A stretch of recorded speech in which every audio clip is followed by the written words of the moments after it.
ببینید تمام مسئولیت به ذمه تبسم دارن. برای همین برادر عزیز و گرامی یک قصه است در گلستان سعدی که میگه برادر ما سفر ده یک حاجت افتید گفت که همین خیلی یک ضرورت آمده یک مبلغم در کارای چلی کنم. بعد من توصیهش میتونم ها انمو خانه بره، انمو خانه ده یک بای بابا زندگی میکنه، مرده که مالداره شاید حاجت تر ببره. برادر ما سفر یک در آمد همو خانه و برآمد. گفتم چی شد این قصه سراسیمه برآمدی؟ گفت که عطاشا به لقاش بخشیدم.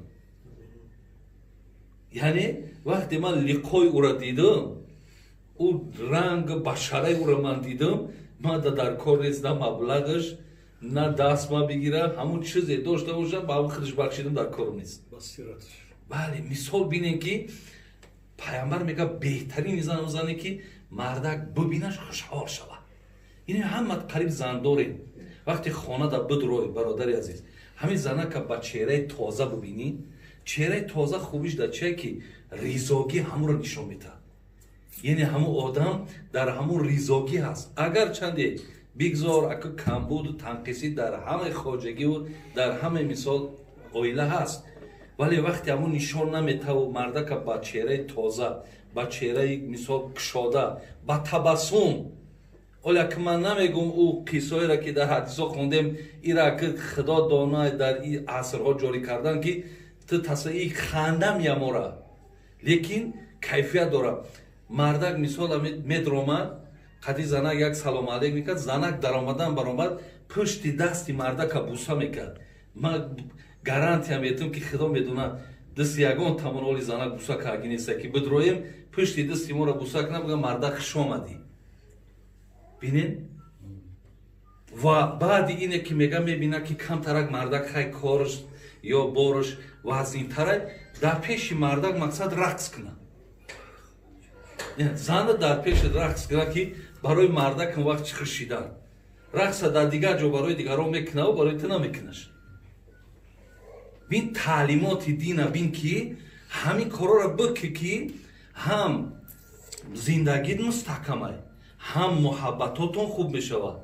بین هم اینا تاثیر داره. یک نشانه زن خوب چی بوده؟ همین بوده که زنه که با چهره تازه مرده که استقبال بگیره. جناب امی فردوسی هم در شاهنامه‌اش میگه چی خوش گفت فردوسی پاک جان. نشدگی هم بشه قطعی تلفونش. انا چی خوش گفت فردوسی پاک جان. همین یک چیز ایده بابی عبدالفتاح، همین وقتی آدم گپ میزنه یکون چیز خلالش میتکو بعد کم ترک در آدم. این من تلفونی من آدم در کاریم اونم جا پرت افتم شما. نه اما گودوکش دیگه خیلی و گودوک شرینه. خب چی خوش گفت فردوسی پاک جان با شاهنامه اندر بیانی زنان. گوش کنین میگه فردوسی در شاهنامه برای زنکا چی گفت. بهینی زن در جهان آن بود که پیوسته با شوی خندان بود. مگو این سخن را نه پا و سر است، حدیث و سخنهای پیغمبر است. میگه من بگم تو که بهترین زن کدام زنه؟ نه او زنه که مقصد تمامی جسمش خب بسیار یعنی خیلی جلب کننده، نمیگم که بسیار پوستش سفیده، نمیگم که مقصد دستگاه و دکان و اولاد و اجداد دارد. نه، بهین زن در جهان آن بود که پیوسته با شوی خندان بود. کدامش که با شوی خودش خندانه، بسیار در زندگیش راضیه، به نهایت وقتش خوشه. بین از همین شوهری کردگیش تشکر میکنه خدا. ولی ما در حدیثا داریم که زنک اگر به طرف الله از شوهرداری شکرگزاری نکنه عبادت خدا قبول نمیکنه.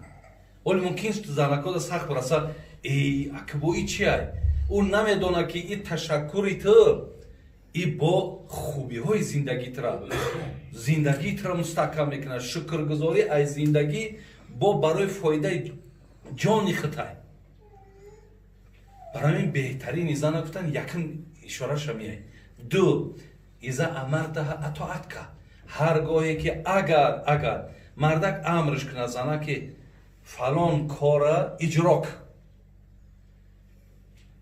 мега ҳаргоҳе ки ҳамин занак бига мардак майлаш на гап нагардона мақсад фалон оли дигаву кори ту буд намешававу гап ичи кора не бига майлаш буд мекунам кайда мисол ба кай дар корай. пайғамбар гуфт дуюм нишонаи зани хуб анамин аст ки амри мардака иҷро кунад. се бародари азиз ва иза ғибта анҳо, ҳаргоҳе ки агар ту мисол аз ӯ ягон ҷое берун шай, як сафарда мебурой, як чанд рӯза як ҷо мақсад мисол бигем берун мебурой, ҳар ҷое ки бошад мегӯяд вай бояд ки дар моли ту ҳифз дошта бошад ва ҳеҷ гоҳ даст ба хиёнат назанад. ҳеҷ гоҳ мақсад ай набудани мардак истифода бараву баъд дигар ӯ рӯз оли ман дар телефононда бисёре саволҳо ки бобои домуло хай ака и кори то мақсад хов хеза наёмадана не ки имо қати суҳбат мекан. чанд гудак дорӣ? 4 гудак. 4 гудак қати зана қати як бачае ки ёшай мақсад қати ҳамон ба имо суҳбат мекай. домуло ман чӣ кор кунам мақсадам мера? чӣ тавсия чӣ фатво метӣ? ман қати ҳамин хел занак зиндагӣ кунам ё накунам? бин дар набудани мардак ҳам бояд ҳеҷ вақт хиёнат накунӣ. ҳеҷ гоҳ хиёнат накунӣ. мардак ҳам бояд ки вақте дар сафарам ки бошад ӯ ҳам бояд хиёнат накунад. на мард на зан бояд хиёнат накунад. сеюм нишона мегӯяд зани хуб ана ҳамин аст ки дар набудани мардак ҳам моли мардака ҳифз кунад, ҳам ҳеҷ гоҳ даст ба хиёнат назанад, ҳеҷ гоҳ мардака дар хиҷолат шармандагӣ намонад.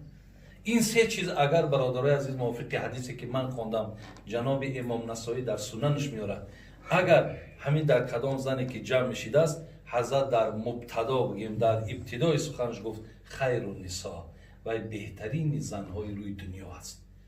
беҳтарини зан дар рӯи дунё ана ҳамин занай. ака бародаро хулосашда чӣ мегӯм? хулосашда бира мегӯм ки мо нав барномаам додем барои ҷудошавиҳо. хоб оли мумкин бобоя бо гӯш кунем, агарчи ҷо мумкин бисёр шахаяк ҷо намекунанд, вале гап дар сари ин меравад ки яке аз сабабҳои анами ҷудошавиам аз анами таълимотҳо дур буданай. агар хоҳарои мо ҳамин се чизе ки ман гуфтам агар ҳамирам ки дар ҳаёташ татбиқ кунад, иншоалло ба худо хоҳа ҳамон мардак ҷонша барои хел занак мета, ҳам ҷонша барои хели занак мета. ҷаноби суфи алайёр мегӯяд зан ки зуҳду салоҳият варзад, ҷони ширин фидо куни арзад. ҳамин зане ки агар пойбанди ҳамин гуфтаҳо агар бошад, ҷон такибатиш мегӯяд арзиш дорад. аллои меҳрубон худо кунад ки дар ҷомеаи мо, дар хоҳарои мо, дар мардуми мо пойбанди он чизе ки ин ҳабиби худо гуфтанд, ин маҳбуби дилҳо гуфтанд, ин касе ки хайри ҳамаи моро мехоҳад, худованд дар хоҳарои мо, дар модарои мо ин хислатҳои бисёр нека насибшон гардонаву ва аллои меҳрубон алахусус ин хоҳарчаи мо ки аз ин хонадон гусел мешаванд, худованд зиндагии хубшон тия, зиндагии некшон насиб гардона ва аллои меҳрубон зиндагиҳоеро ки дар китобҳо мехонем лаззат мебарем, як шамъак ҳам ки бошад насиби хоҳари мо ҳам гардонаву дар оянда аз байни шумо фарзандое ки ҳам сурати хуб ва ҳам сирати хуб дошта бошанд, алло аз байни шумо ба вуҷуд биёраву ва аллои меҳрубон ин тоату ибодати ҳамаи мо шуморо ҳам ба даргоҳаш қабул кунад. салому алайкум ва раҳматуллоҳи ғайрил мағзуби алайҳим ва ладдолин. амин я раббал аламин. матлубҳо мақсудҳо маромҳои неке ки дорем бо фазлу карамат ҳосил бидардонем. хотимаи ҳаёти ҳамаи моро худои меҳрубон ба хайр ва ба некӣ бигардонем. туи аллои меҳрубон муборак гардонем. зиндагиҳои хубу зиндагиҳои нека насибшон бигардонем. ربنا فاغفر لنا ذنوبنا وكفر عنا سيئاتنا و توفنا مع الابرار. السلام علیکم.